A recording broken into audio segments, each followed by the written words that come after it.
So why would you say that Cloudify Inform exists? What started you guys on this idea, and why is it something that you've done? Yeah, so I think Wayne, who's a co-founder at Cloudify Legal with me, he was working with a UK law firm at a similar time to sort of myself working for a conveyancing company here in Australia, and we both saw the need for enhanced action step reporting. So, action step being a practice management system is what legal firms are using to I guess do their sort of whole operations off. And action step, Wayne says it, in a really good way, but action step is a really good tool for law firms. But it doesn't do everything perfectly, as as you'd expect. Not everything is going to be perfect, and so one of the sort of things that could be improved was graphical reporting. And so we looked at that, and we had a similar experience where both Wayne's client and my client was asking for team level reporting. And that was something that we looked to sort of try and fill that gap, as well as provide graphical reporting. So action steps reporting is very much of that sort of data dump-esque reporting. So we wanted graphical reporting, and we wanted to bring team level operational reporting as well.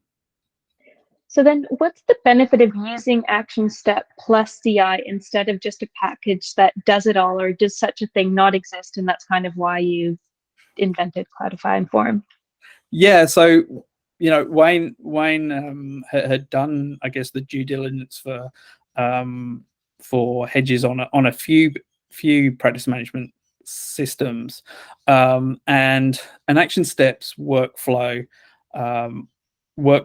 ability is just really good, and clients love using it. He wanted something that was cloud based to get the benefit of the security and I guess the benefits of true cloud.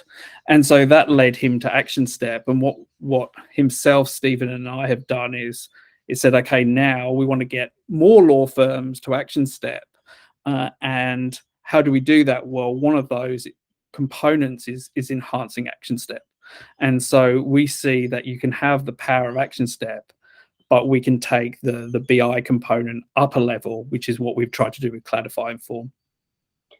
So then where would you say that Cloudify Inform kind of starts and Action Step ends? Is it at this team reporting, or is there more to that? Like, where do the two systems kind of hand off? Yeah, so there is a clear delineation between the products. We haven't tried to embed Cloudify Inform within Action Step. We see Cloudify Inform and some of the other products that we're going to be bringing to market sitting above Action Step or off to the side.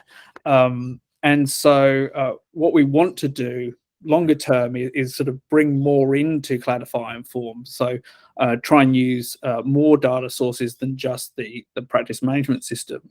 But there is a clear delineation. What we're trying to do is ensure that that we minimize the impact on the user with that delineation. So in version 1.4 that's coming soon, we actually have that ability to, as you drill down into a matter or into an invoice, you can then go straight back into Action Step to that specific matter or that specific invoice.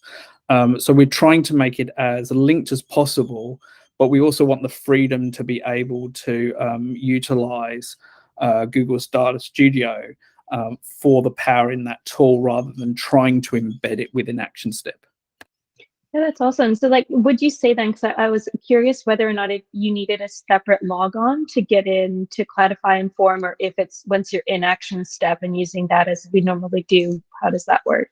Yeah, so it's a good question. And I think the last 6 months has been about understanding, I guess, what clients need. Because whilst Wayne and I had experiences of the clients that we were working with, we knew that wasn't the span of ideas that people have had. And so we've had ideas about different types of visualizations, different type of reporting. But one thing that we've done is we've built Cloudify Inform using the Google Cloud Platform. And it gives a really, really good levels of security in terms of the data being housed, and utilizing things like Google's BigQuery, so being able to handle a lot of data. So when you have multiple years of recording sort of every hour from every fee earner, when you get big companies, that it can be quite sizable data.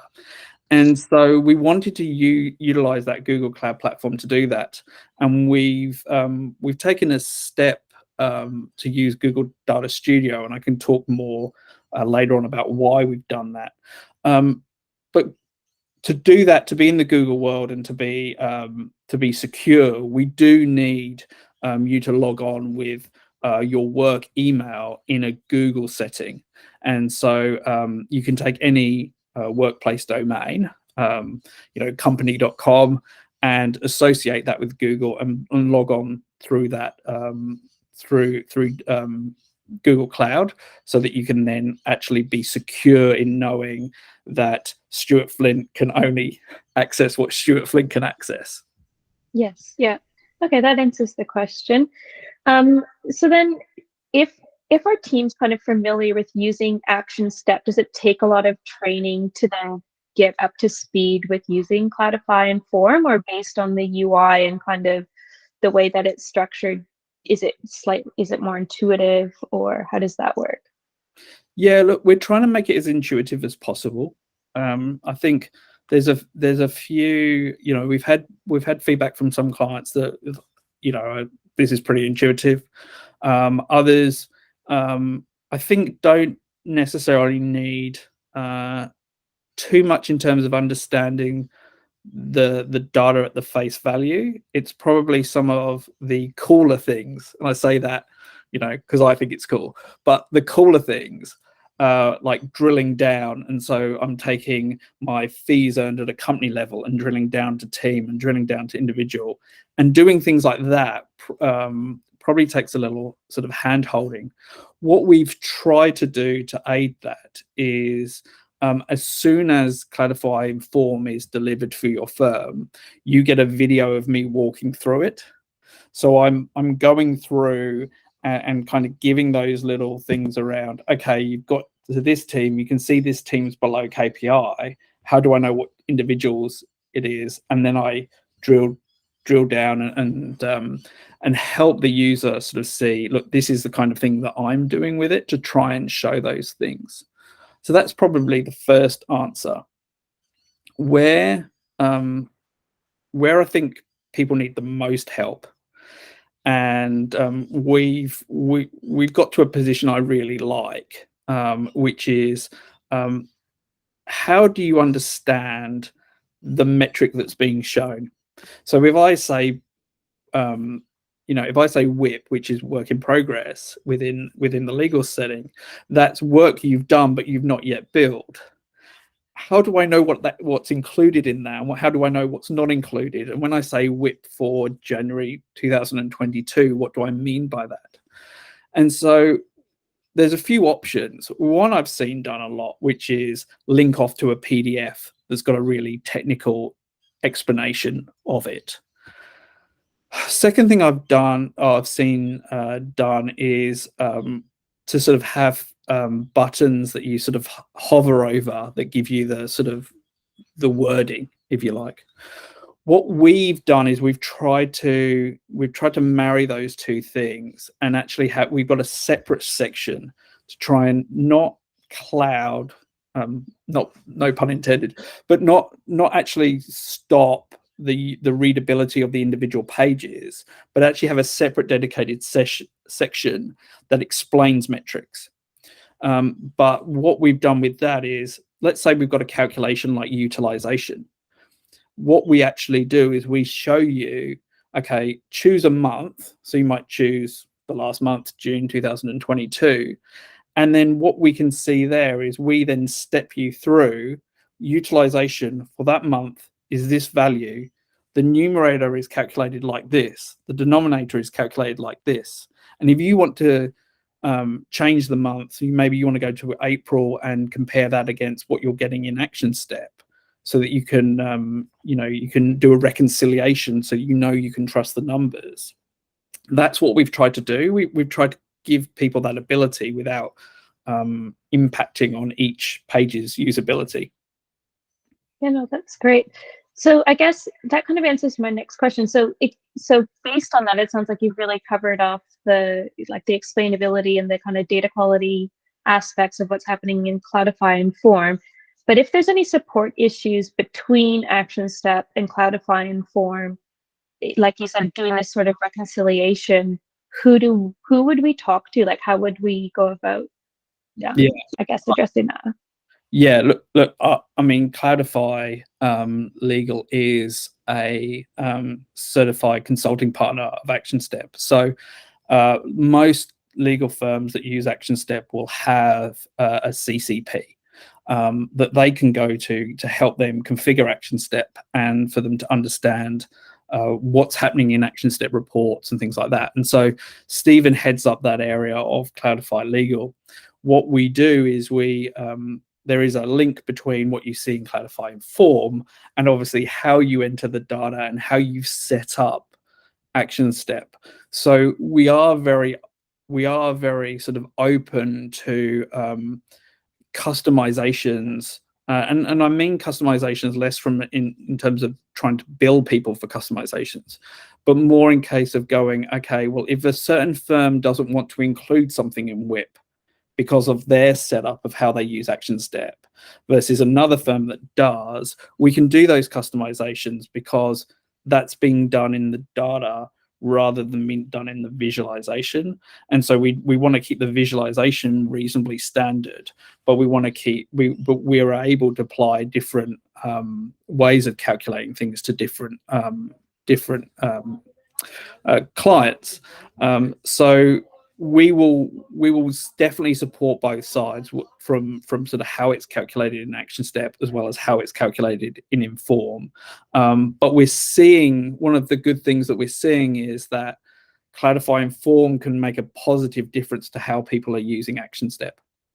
Yeah, that's excellent. So one thing that I was curious about as well is, and you've touched on this perfectly from the Cloudify Inform side of things, is like if we've customized something in Action Step, when we integrate that with Cloudify Inform, that's not going to break it, but it sounds like it won't, because you're able to do these kind of bespoke customizations and help us work through that. So yeah, I mean, there was a question that came up today, which was, they wanted to understand and report on how a certain matter was originated, who it was originated through.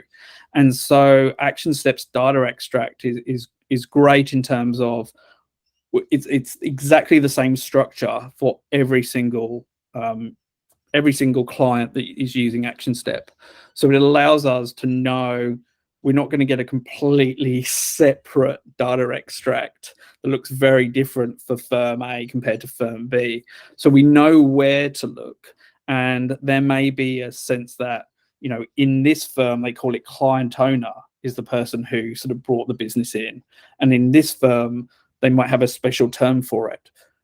We can do the customizations off those, but we can do the customizations off those, but there's a standardization in terms of we know where to look. Yeah, oh, that's good. So I think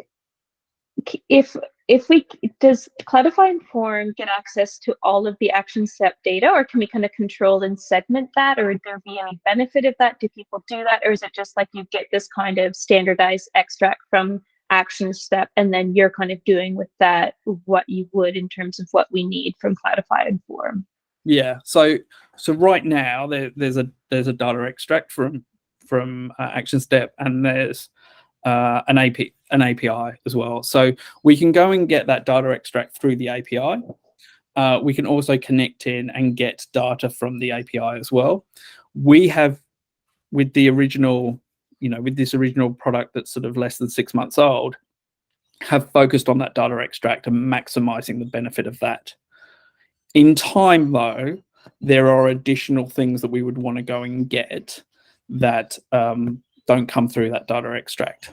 In a similar way to, we would love to be able to, and we will, do things like have a form system that maybe allows firms to go and get net promoter scores or do employee engagement surveys and things like that, and bring that data into Cloudify Inform, as well as having extracts from maybe a Xero or a QuickBooks and things like that, and bringing that into Cloudify Inform. So we definitely see that whilst it's now sitting on top of Action Step, we see us fixing things for clients in terms of going a holistic business intelligence tool rather than an Action Step intelligence tool, if that makes sense. Yeah, no, that does. Yeah, and I guess that kind of brings me on to, so from that data security point of view, if you're kind of going this more holistic intelligence tool, you'd mentioned that you chose working within that Google kind of ecosystem for a reason, and security was one of them. Is that due to like the storing of sensitive data for working in a family law firm, for example, and working with vulnerable populations? How does that work? Yeah, definitely. So I guess that's the benefit of cloud, really, is that whilst you're still responsible for security as a firm that's collecting data, you have the ability to utilize the infrastructure that's there and the security that's there, and Google's best in breed in terms of that. And so Wayne loves talking about sort of Google's sort of a record in terms of these sorts of things. So look, that's what we're utilizing to ensure that we have no breach in terms of data security, but also it's something that by doing it in the cloud, you then don't have to, law firms themselves don't have to manage it themselves. They can utilize that platform and the security keys and things like that to make sure that the data's there. And one of the things that we do is we definitely limit where data sits and how long it sits there for. So if data can be deleted, it's deleted when it can be. So, yep. And then with that, and excuse my potential ignorance here, so for example, in Australia, you can only have data stored for certain populations. It has to be stored onshore. And how does that cloud infrastructure work if we're working with an international company like Google? Yeah, so as you may know, Google's got data centers around the world. What we can do and are doing with that is we're defining where that data sits depending on client need. So we have clients in the US that want it based in the US. So we can support sovereign requirements. That does require us setting up sort of architecture in different regions. We are picking when we do set up those data centers, we are picking. One of the things I really like about Google is they show the data centers that have a green tick next to them in terms of the environmentally friendly data centers that are trying to use as much renewable power as possible. So we cool. focus on those. But yeah, we can accommodate, but also effectively Action Step is generally most popular in New Zealand, Australia, UK, and US. And so, we will operate out of those, data centers that support that sovereignty. But it's kind of on a case-by-case basis. A firm may turn around and say, we want it to be in the US, for example, and we make sure it is. Yeah, no, that's perfect. So I guess like the different sorts of reporting sets for different business groups. So if I'm a partner versus my operational leads, like how does that work? And is there or versus individual reporting? Yeah, so generally when we talk about Cloudify Inform to date, we've been talking about management reporting. So the way that we've set that up is to be primarily whoever has access to the report has access to everything for that firm. And one of the first questions was, well, can we lock down who sees it and who doesn't? And I guess in 2022 we have two very different populations. One population says everyone's sort of invested in this company, therefore we want everyone to be able to see everything. And so the management reporting supports that. You can give your whole organization access to the suite, and that's fine. Another side is, well, we actually don't want Stuart Flint being able to see anything else but Stuart Flint's data. And so clients were saying to us, well, can we do that? And we were like, yes. But what we didn't want to do is go, okay, this page that's got a league table of individuals, let's recreate that page and just have one line that relates to Stuart Flint. That's pointless, because I've then got to look across 40 pages to get a snapshot of everything that I'm doing and where I am. And so what we've then done is we've created individual dashboards. So when I log in as Stuart Flint, I only see the time I've recorded, the fees that are allocated to me, and the matters that I'm looking after. It's funny as somebody who actually designs and builds Cloudify Inform, because when I deliver the individual reporting, when I turn on the restriction on email, I can't see any data. When it asks my permission to use my email address, and obviously if I say no, then it won't show me the report at all. So if I say yes, you can use my email address, as soon as I say that, I get access to the report, but I see no data. And so it's a really, it's not that I have a special privilege for that report, like to see those individual line items. That just doesn't exist. That report exists with that as a filter that gets applied every time, so that there's confidence. But obviously, I can see the individual items in the management report, which I would have access to. And so I think that then really sort of aligns to sort of how a firm would want to run things with those two reports. Yeah, fair enough. I'm curious to know what do you find, what sort of reports or functionality are Cloudify Inform customers liking or benefiting from the most? Like, what's your kind of star piece? I think there's two. The answer to that is probably in two components. The first component is, and we can talk about how we structure it, but we've got 5 free reports. And when we say free reports, we mean free forever. We mean if a client wants to turn on, when a client says we want to turn on Cloudify Inform, they get access to everything.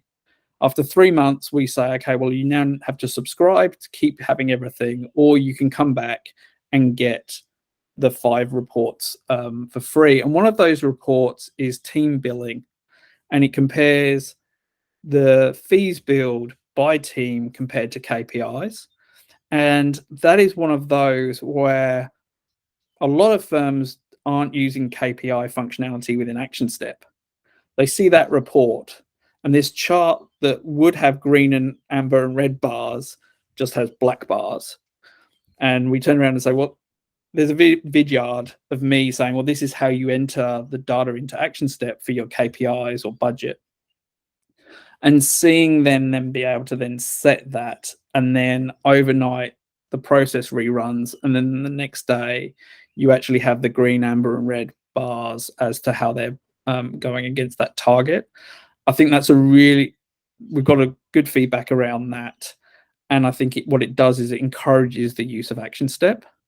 One area that is really getting traction is in Action Step, there's billable versus non-billable. And so obviously most firms are looking at trying to maximize billing hours.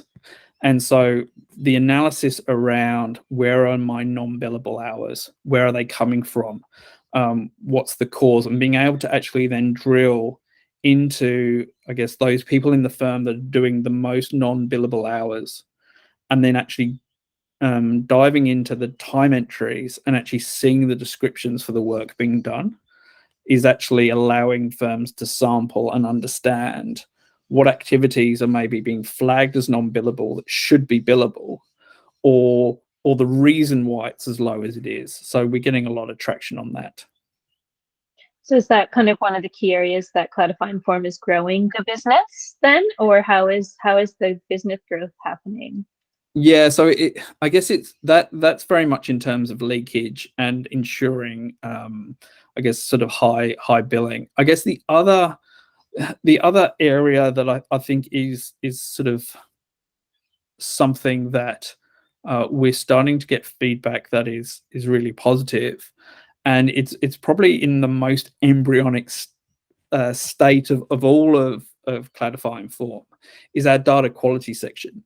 So what we're especially trying to do there is highlight things that maybe are a bit not intuitive, or sort of strike a sense that actually this data might be entered wrong in action step, or entered incorrectly in action step. And a good example of that is with action step, you can record time, but you have to record it against a matter in order to bill it. So if I say, okay, I did 3 hours on your conveyancing piece of work, unless I actually allocate those 3 hours to that piece of work, when I come to bill that piece of work, I'm not going to include those 3 hours unless it's allocated.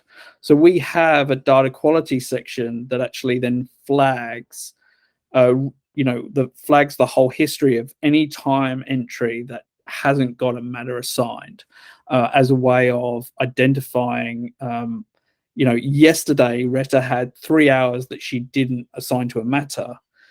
That's very different than saying 3 months ago you had 3 hours that you didn't assign to a matter, because three months ago you won't remember what you were doing those 3 hours on, but yesterday you will. And so that's something that's already in the product, but we just see the potential to grow that and have that feedback loop. And the adage, garbage in, garbage out. That's one of those things where if we can see garbage in and we start seeing garbage out in Cloudify Inform, and you can have that feedback loop to actually go and fix those things up, then it means your data is nice and clean for reporting and for inferences and those sorts of things out of sort of what is happening with your firm.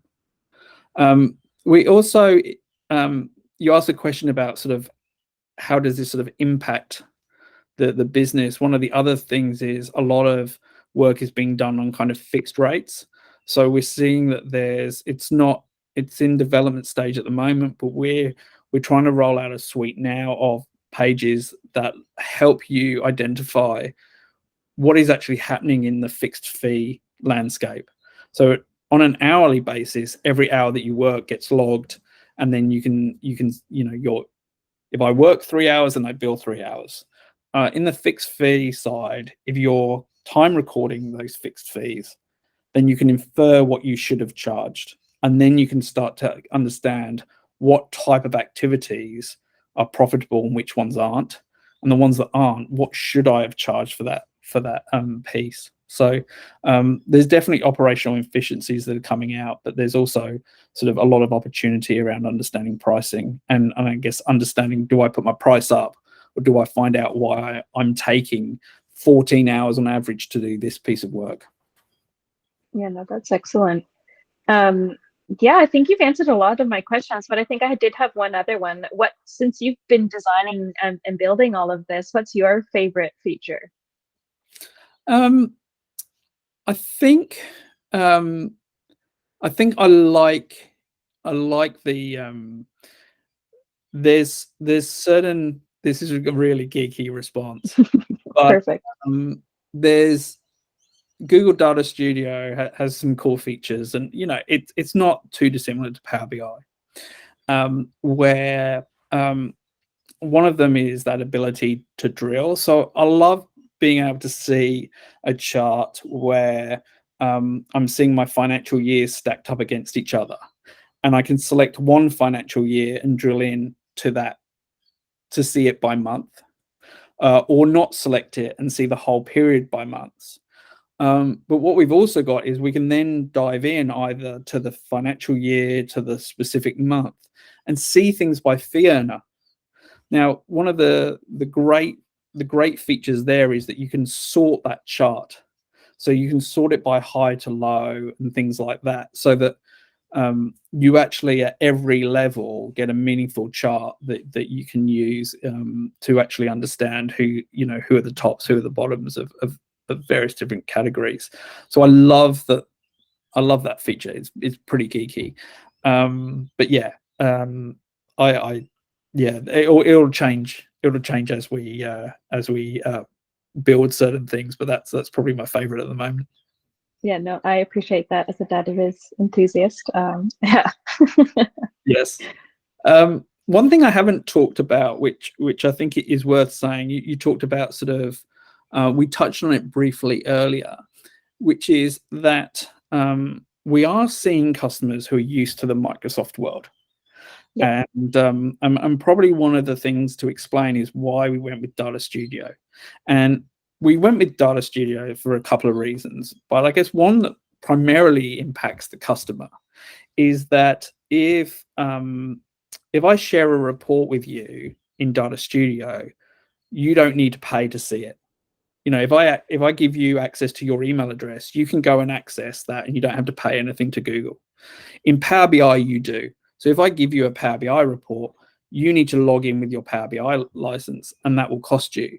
And so what we wanted to do was say, well, we're going to have to make the price of our product, like the price of the product to the actual firm is going to be that much higher because they have to pay £7.50 or $10, in Australia and New Zealand and the US. They're going to have to pay those fees to get access just to Microsoft before they pay us for our work in terms of developing it. And so we thought we'd put it in Data Studio, and that's going well. There is that thing that you talked about around the association with Gmail. We are starting to see interest in the Power BI side, and I think that's something that in the coming weeks we're going to start having a Power BI version of Cloudify Inform. And to give it context, the Google Data Studio version has about 54 pages. We may look at an initial set of something along the lines of sort of 12 to 15 pages in Power BI as a start. But that then may allow those that want to stay Microsoft side, want to log in with their existing credentials within Microsoft. It allows them to stay in that zone. There just will be an extra fee that they'll need to pay Microsoft as part of the business case for paying for the product. Well, that's very relevant. Thank you for sharing that. Yeah, no, I think that's a super important point to make. So thank you. So this all sounds really great about Cloudify Inform. If this is something we want to try, how do we go about doing that? How do we get started? Pretty easy, actually. I guess we've worked with clients to make it easier as we've progressed and rolled this product out. To get access to the data, we need access to the Action Step data extract. And Action Step have said that they are giving a free 3-month trial of that extract, so customers can try Cloudify Inform. All we need access to the client's Action Step system. So what they do is they add a user into their system with admin access, and then we get a notification to actually then be able to request the trial and be able to switch it all on. So on our website, cloudify.legal, you can go through to the Inform page, and there's a form where you can request the access. And the response you get is an introduction from myself, but also the instructions about how you give Cloudify Legal access to your Action Step system. And from there, we can set up the trial of Cloudify Inform. We can set up the data extract. There is no setup fee, which is something different that we bring into this space, is that we don't have any kind of setup fee. I've mentioned before we have free forever. So we are happy if clients want to switch it on, review it, and then come back to the free version after 90 days. That's great. If they're getting benefit from those reports, that's fantastic. But we obviously hope they will move into that paid tier. We don't have a logo for the product. You can see the Cloudify Legal logo behind me. We don't have a logo for the product. We think that the product will do its own talking. What we do have is the ability for firms to white label it. So if Flint Legal want to name it Flint BI or Flint Inform or whatever it might be, then they can do that. And so on the paid tier, we're allowing that. We do all sort of the color schemes aligned to your corporate colors and incorporate logos and things like that. So the actual switching on is really easy. There's no money down. There's no minimum contracts as well. So it's not like if you decide you want the paid tier, you don't have to commit to it for any period of time. That's great. This seems like there's very low barrier to entry, and it seems like there's really only benefit to be gained. So thank you for explaining that to me. No, thank you for your time, and I hope you got an insight into Cloudify Inform and Cloudify Legal. No, this has been great. I can't wait to share it with everyone else. So thank you.